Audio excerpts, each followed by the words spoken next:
Tempathang, Nepal. The treacherous trail that connects this remote Sherpa village in the Himalayas to the rest of the world was unusually crowded over the weekend as scores of voters walked for hours across narrow mountain ridges to vote in Nepal's first parliamentary elections since 2006. Young men raced down jagged slopes laughing and listening to songs blaring from their phones. Mothers carried babies in slings and baskets. The night before the election, many camped near the polling station, sharing food and talking politics into the early morning hours. Nepal's Sherpas, skilled mountaineers famous for guiding Western adventurers to difficult summits, have lived on some of the world's most brutal terrain for centuries. While Nepal's neighbors in Asia have experienced decades of rapid growth, the country's experience has been different.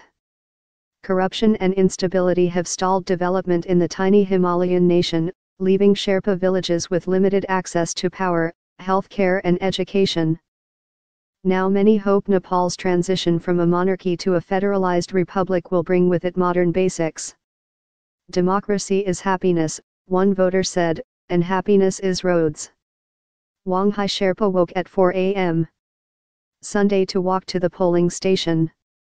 If we vote, there will be development, he said at dawn as he walked along the grueling trail that lies around 75 miles north of Kathmandu, Nepal's capital. Yesterday, many people in the village were asking others to vote. They were saying, "You can't blame the government for not developing the village if you don't vote." Sherpas were among the 2 million Nepalis in the hills and mountains who voted in the first phase of elections Sunday. A second phase of voting will take place December 7 in towns and cities.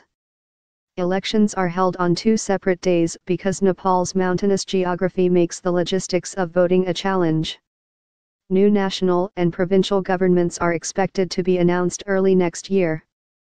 For Nepalis, the elections are a bright spot after years of instability. In the past 28 years, Nepal has had 26 changes of government. Previous experiments with democracy in the 1950s and 1990s disintegrated.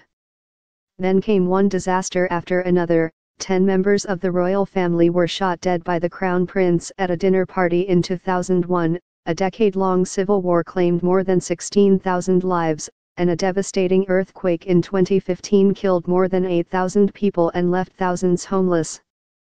Nepal's earthquake, mapping its rippling effect across Asia. Amid such turmoil, elections are a festive event. Sunday's voting saw an estimated 65% turnout of those eligible to vote that day, notably high given low literacy rates and the difficulty in reaching polling stations. Before heading to the polls, Kami Sherpa put on his best suit and hat. "My country is becoming more beautiful today," he said, "so I should also look my best." But for others, enthusiasm for Nepal's future is tempered by experience with past failures. Yanji Sherpa, one of the few who stayed home in Tempathang during polling, said, "They say they'll make roads, give us electricity.